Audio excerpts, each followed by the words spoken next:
Namaste,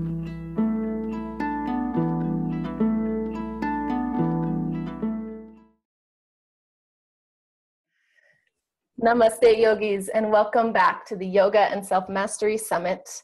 I'm Dana Saray, co-founder of Hanuman Academy, and we are here at the Yoga and Self-Mastery Summit today. We get to sit in the presence of Ashley Turner. Ashley is a yoga and meditation teacher, licensed psychotherapist and writer, founder of Yoga Psychology, and co-founder of Urban Priestess. Welcome, Ashley. So great to have you here with us. Thank you so much, Dana. Such a pleasure to be here with you all. So we're here cultivating the deeper dimensions of practice and really looking at the origins of why we're doing yoga in the first place, and bringing sort of more light to that conversation. And I'd love to hear from you. What is your perspective on self-mastery? I feel like there's so many different perspectives, and to really bring it into your life and how you view that. That's a great question. I think, for me, the practice of yoga has always been, the root of it, of transformation. I came into the yoga practice through Govindas, and then who introduced me to the practice 20 years ago and handed me a cassette tape of Ram Dass. So right from the beginning, I was studying with Ram Dass, listening to his lectures, and really diving into the psychological roots of the practice, and how do we work with having a body, this vehicle, the nature of that, having a mind that's neurotic and constantly judging and thinking and analyzing. And then how do we work with our emotional body? The manomaya kosha, the third layer of the koshas, which is the mental and emotional aspect of self. And that's a big piece that I've always been really passionate about, helping myself, number one, just create more contentment and less suffering, and then really helping others to do that and understand the landscape of mind, body, and the emotional realm, and come into more skillfulness with it, essentially. So for me, that's what the practice has always been about. Of course, leading back to the spiritual anchor of the big question of yoga, the whole, foundation of the practice, which is, who am I? And helping people continuing to remember their true identity, the Satnam. And so that in any aspect, any situation, any circumstance that arises, meeting it with heart, meeting it with this understanding of our spiritual nature, and meeting it with more skillfulness on the mental, emotional level. I love that you bring the manomaya kosha in, the mental, emotional, because it seems to be one of the planes that as humanity we really struggle with. Yeah. I mean, I think for certainly physical suffering is so real, and it's hard to even focus on anything else if you're experiencing real physical pain. Yeah. But I think for many people, the greatest battles that we fight in our lives are in our own heads, and really gaining mastery over our thought forms, our thought processes, understanding how to integrate or resolve difficult emotions so that they're not running our lives. Yeah. And so you teach about yoga and psychology. Yeah, I, as I said, I had started with Ram Dass. I mean, he's really my root teacher. And so he had been a psychologist at Harvard, and then went to India, found his guru, and really from the beginning has always had this lens of melding yoga and meditation through a psychological approach. And so, and I was just naturally sort of wired for that anyway, have always had this psychologically inquiring mind. And I saw the transformation that the practice had in me personally, the healing that it had in me when I started practicing yoga. I definitely was at a low point in my life, really had low self-esteem, and was relatively depressed. I don't think I knew it at the time, but looking back, I certainly was depressed. I was in my early 20s, and I really struggled in my early to mid 20s to find myself, and get back to who I was. I had a really good childhood, and then some intense experiences in college, and just sort of left me fractured and raw and heartbroken. And so it took me many years to rebuild my sense of self, and the practice of yoga did that. It really gave me back myself. I mean, it truly, truly healed me from the inside out. And so I had this scientific proof of my own experience. And I kept wondering, like, well, how is this actually working? I'm on the mat. It feels so good. I was practicing with Brian Kest multiple times a week. And I could really, truly feel a sense of blossoming, of opening from the inside out. And I was always just so curious about what are the mechanics of what's actually going on. So eventually I went back and then when I started teaching, I saw the same experience happening with my students. And still, I didn't have a language. I didn't quite have an understanding of it. So I decided to go back to school and get my master's in psychology and then get licensed as a psychotherapist to also add in the Western perspective. I really wanted to understand the psyche from the architecture of the Western perspective along with the Eastern. Yeah. So that's been my passion for the last 10 years. Yeah. And what does that look like in the yoga classroom, weaving those together and the psychotherapy, the psychology kind of perspective? Well, I think that, first of all, yoga is a psychology, and people always ask me, like, what is yoga psychology? And the word psyche itself means soul in Latin. So psychology is the study, the logos, the study of the soul. And yoga is that. It's a study of who are we? What are we doing here? What is the soul's experience in this human nature? And in many ways, yoga actually has a much broader umbrella and a more comprehensive system. Everything from all the different schools and practices in the Vedantic traditions and Ayurveda and, meditation, Jyotish, Vastu, all of it, so that we really design our lives in the most optimal way.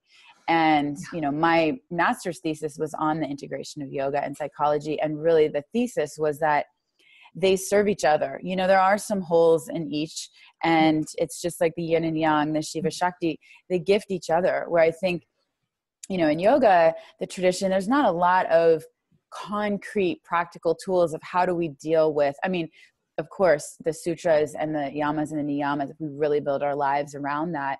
But psychology, Western psychology and psychotherapy bring in some really practical communication skills, relational skills, dealing with family of origin issues, which are really helpful. Psychodynamics, understanding the psychodynamics, the shadow, the unconscious, and applying that, to a lot of our practices. On the other hand, yoga brings in the physical body and the spiritual body in a way that many psychotherapeutic practices in schools don't. And so it is very important to address those aspects of self simultaneously. If you create change on one level of being, it's going to affect the whole system. So if you look at it from the koshas, or the physical body, energetic body, mental, emotional, and then the spiritual, all are necessary to address at the same time.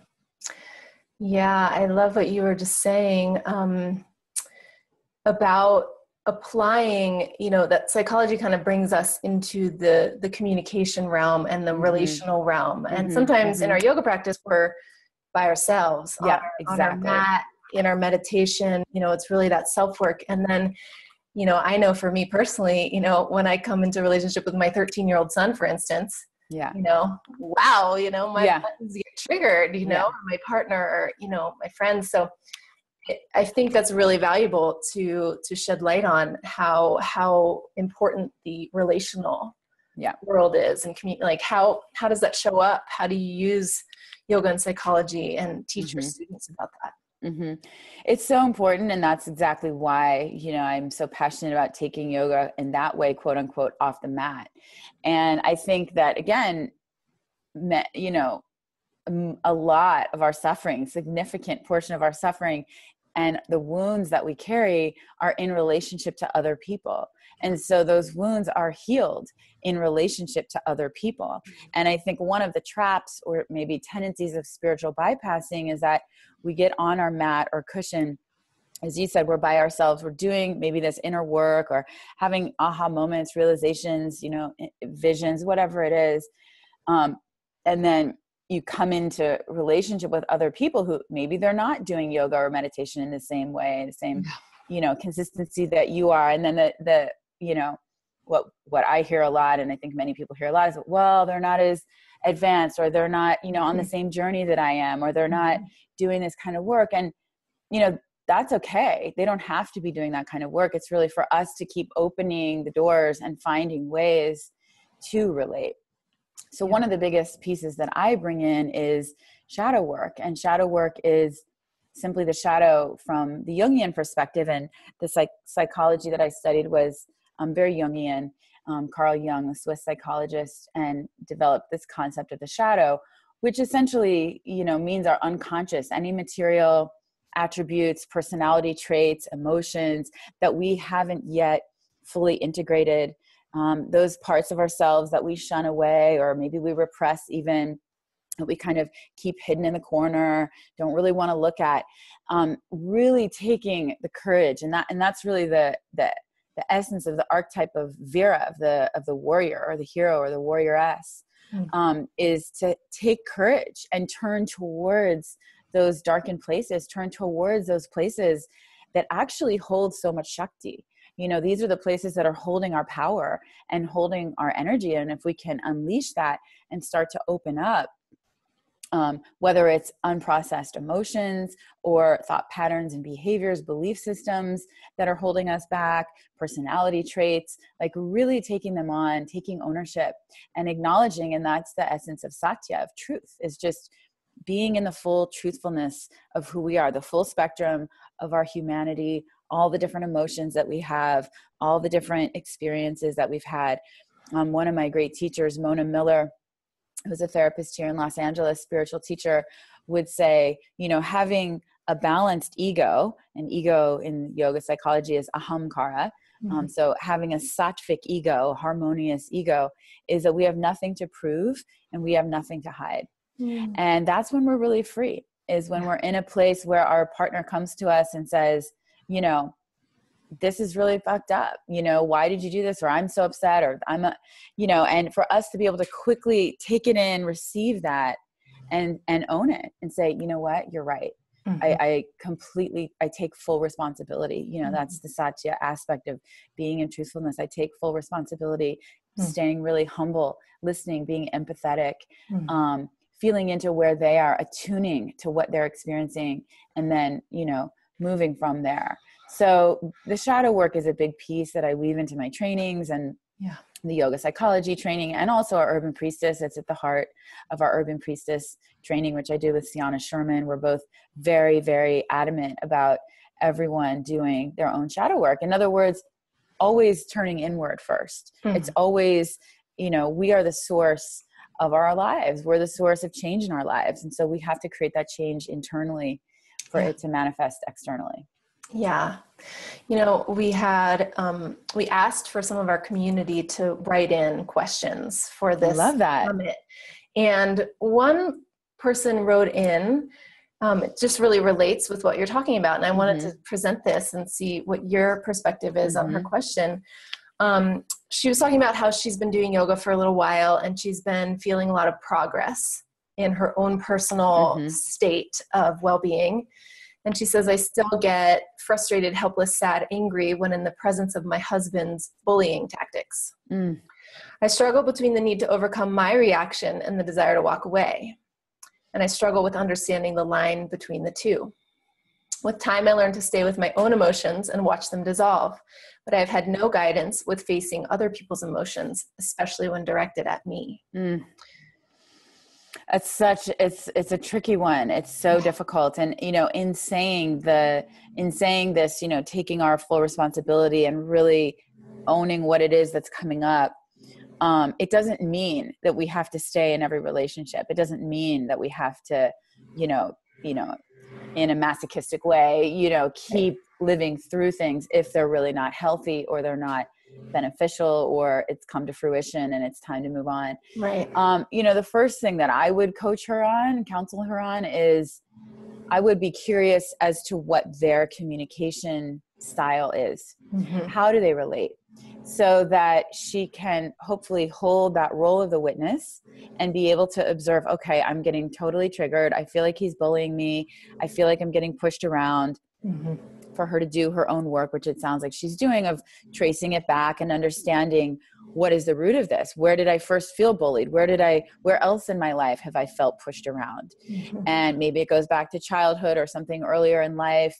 And getting clear on that, and getting clear on what it is that's being triggered in her. Because a lot of times we're triggered and we end up having a compounded reaction or response because there's unresolved layers in there from past experiences, or it's a disproportionate response to someone and they don't even feel like they're bullying us, but we're interpreting it as bullying. So that piece of inquiry is really important. How much of it is hers? How much of it is his? And then once she's kind of done some investigation and hopefully come to some understanding of that within herself, sounds like she maybe already has, then what's the style of her presenting that to her husband? How do they communicate about it? Is he able to hold an open communication, or is it just met with resistance, defensiveness, stonewalling, which is a really sort of precarious place to be in a conversation.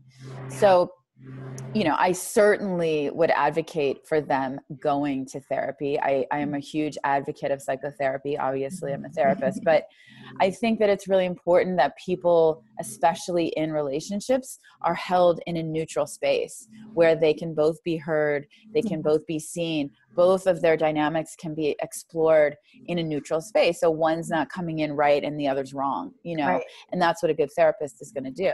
Right. And so then what is the dynamic of their communication, and why has that communication style manifested in the way that it has? Is that a pattern that they've each held with other people, or a family pattern, and if it's really unhealthy, let's just take it to the, other end of the spectrum, and it's constant and it's damaging, or it's just not changing. Is it time to leave? Like, is it really not working anymore? Have you outgrown that pattern? Have you learned what you needed to learn from that? And now it's time to move on if there's no change, Right. So there's many layers and phases to that process. And, I think it sounds like she's already in that first inner inquiry, but I really support and I really encourage people to get resourced, to have support with wise ones, mentors, therapists, coaches. I think it's crucial. I don't actually know how people are in a relationship and not in therapy, but that's me, like everybody needs help. I mean, it's ironic that, we go to school and get degrees for, whatever work we're going to do, or we get an MBA, or I went and got a master's, or you study with this, or you go to an accountant to do your taxes, or you go to a lawyer to form contracts. People don't think we need to go to therapists to get some support and understanding and learn how to be more skillful in relationships. It seems like a natural, thing for me. So I think it's really important that people get resourced. Yeah. And I love the interweaving that you bring, because it feels like the ability to have mindfulness and have the awareness of our patterns really comes from yoga and meditation. Yeah, definitely. I basically, I couldn't really work with a client who doesn't have a practice like that, because that's really that first step of owning it, being in your own investigation, doing your own work, and taking responsibility, and then building those tools, because those are the inner tools that we need. Yeah. And then I think there's a lot of times where we need the external tools too. We need support outside of ourselves, especially in relationships where it's just, in a certain sense, we can only ever look from our perspective. Hopefully we're expanding the capacity of particularly the third eye center, so we can see from others' perspective too. That's a real highly developed skill. Right. And it takes a lot of patience and a lot of tenacity and inner capacity to be able to put yourself thoroughly in someone else's shoes and really feel into their experience. And that's the aim, of course, of yoga ultimately, is that we're not separate. The self is the other is the self. That's the meaning of namaste. And so in relationship, when we can elevate to that conversation, it's real magic. It's true alchemy. And I know that's one of your great passions. And I think that relationships are really hard. Yeah. We all know this, the divorce Disclaimer. rate is huge.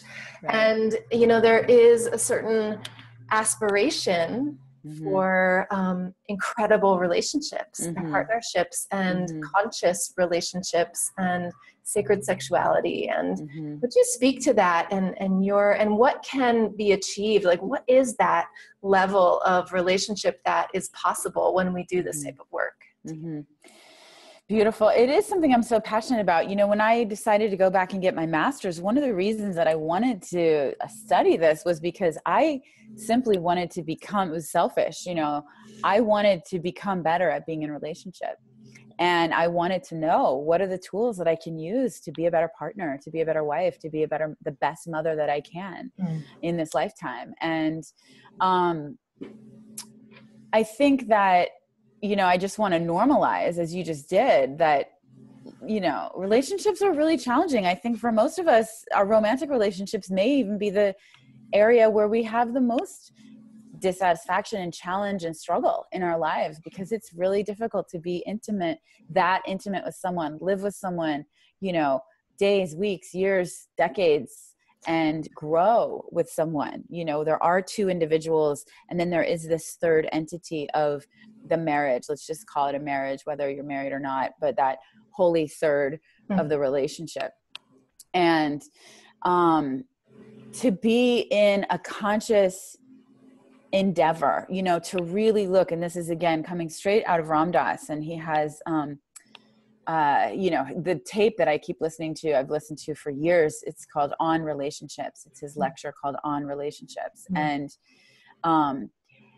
it really is, he talks about these 3 levels of relationship, and the first is really looking to the other person to fill those needs, and that's where we sort of all start out of like, oh, I want to be loved. I want to feel this. So we're looking to someone else to fill that hole.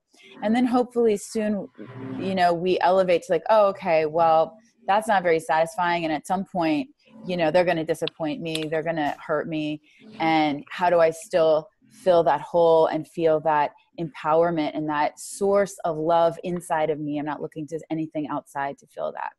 Then the next level is really beginning to see it as a spiritual endeavor, that what is actually the reason that you've come together in relationship? The reason is to awaken from a yogic perspective, that everyone is our reflection. And so we still have this other, but that other is a reflection to us of parts of ourselves that we can't quite see. And so when we get triggered, or when our partner gets triggered, what are they showing me? What's the opportunity here? And again, let me start by turning inward, owning that, and that both people are in a conscious contract, that they've contracted to be in a conscious relationship, and use the relationship as a vehicle for awakening. And then the third level is that you really merge. You don't see the other as the other. You see that you're both literally one. You're both part of this unified consciousness. And so can you really see your partner as you, and your partner as this, God head, this entity, this spiritual nature, and that you're both just emanations of the same source. So it's, looking at relationship differently. There's a great book that I love, and he talks a lot about moving from an ego-based to a spiritual-based relationship. So it's sort of from that first to second tier of, instead of looking at what is this person going to give me? What are they going to bring me? How are my needs going to be met? How's my life going to get better being in this relationship? We switch the whole conversation, and the impetus is, how can I serve this other person? How can I truly be in service to their happiness, to their well-being? What can I offer to them? How can I be more generous? How can I be more loving? And it changes the whole dialogue, the inner dialogue, but then also the outer, nature of relationship. And so that you really look to the relationship as, how can I give more? And that's a very holy place to be. I think it's really fascinating. I recently gone through a breakup, and I, back in the dating world, and the online dating thing is really interesting, and I've been doing it, and it's really interesting because, you see these profiles, and it's sort of like the most like gross level of this, right? Of like everybody putting on their persona and presenting themselves in a certain way and asking for this certain thing or what they want.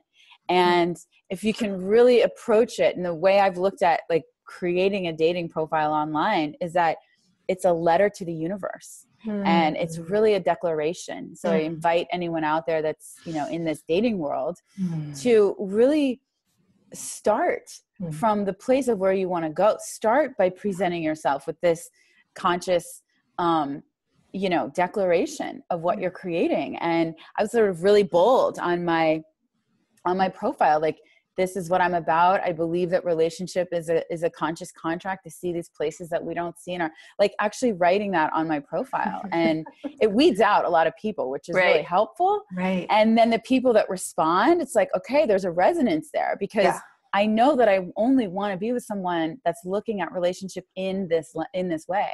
Right. So I just invite, you know, and so that if you're in the dating world, but also in your relationship, like opening up that dialogue with your partner of like, what are we really doing here? Why are we really called to be together? You know, what are the lessons that we're here to learn? And so hopefully it opens up a much more compassionate and empathetic ethos in your dynamic with your partner. It's so true. And then I think along the journey, you have to keep remembering that. Yeah. Keep reminding definitely. and getting help, like you said, like having support, having community or practitioners that you know, support, and then continuing to return. It's like, it's the practice of relationship, like return to the practice of relationship, return to the contract, the agreements, because, you know, we do, you know, forget. Yeah, we forget all the time, and it changes, you know, the nature of relationship changes, the dynamic changes. And, you know, Ram Dass talks a lot about that, of how can we let the form of the relationship change, but the love stays the same. So even if you break up, even if you divorce, you know, and I just went through this, I'm going through this with my last partner where, you know, we're in a very conscious relationship, and the dynamic has shifted, and we just don't want the same thing in life right now. And so the form has to change, but the love hasn't gone anywhere. It's been so beautiful. It's actually, the opportunity is there for you to love each other even more, because you loosen the ties, and like, wow, do I love this person so much that I want them to be happy, even if it means we're not supposed to be together right now. You know, that's a tough one. Like, I'm incredibly attached. So I don't have any illusion of like detachment, you know, and non-attachment. Like, I'm very attached to my relationship. So I think that's really powerful and profound, and something that I've been looking at a lot in my life over the past years is conscious closure. Yeah. Like in relationship, or, you know, business partnerships, or, you know, life journeys, or, you know, how do we actually let go in a way that is very conscious and loving, and just like you said, honoring what is still there, the love that still remains, honoring the journey that you've been on, but actually being able to understand that this moment has completed. Yeah. That's also a very powerful. It's so important. I think, you know, again, that's one of the reasons why I was so motivated to go into psychology and really get into the nitty gritty and the nuts and bolts of this, of like, how do we, it's interesting, because I was just on the phone last night, sort of coaching one of my very dear friends, and her husband are going through, you know, separation, potentially divorce, and, you know, just holding the space for both of them. Like, it's all okay. You know, we can all move through this together in a conscious way, and it doesn't change my feelings for you or you. And, you know, conscious closure and transitions are really, really important. If we don't have that, we still end up holding a charge for someone, and it's still, you know, pulling at our Shakti. And there's a, you know, as Carolyn Mace talks so eloquently about, you know, these energetic cords, and we're still bound to someone. You know, if you're still bound, you know, if there's unresolved emotion or material there, if you still feel a little charge around it. Yeah. You know, if you don't feel the charge and it's at ease, then you've really transmuted it. Right. Yeah. Wow. So potent, you know, bringing the yoga to our relationships, the yoga off the mat to, you know, the relationships that are our day-to-day life, you know, are in relationship all the time. So yeah, it's so important. And I think, you know, we've obviously experienced it on the macro level so clearly, at least in the United States here in the last year with our election and this really rupture of the self and the other, the Republicans, the Democrats, the other people. And I still am hearing that dialogue. I see it within myself. And the call is to rise up and create understanding and create bridges and create empathy and move into a larger perspective of what's really going on. How do we really hear someone? How do we actually serve them? And even when we're definitely not getting what we want, it's very intense. It's not easy.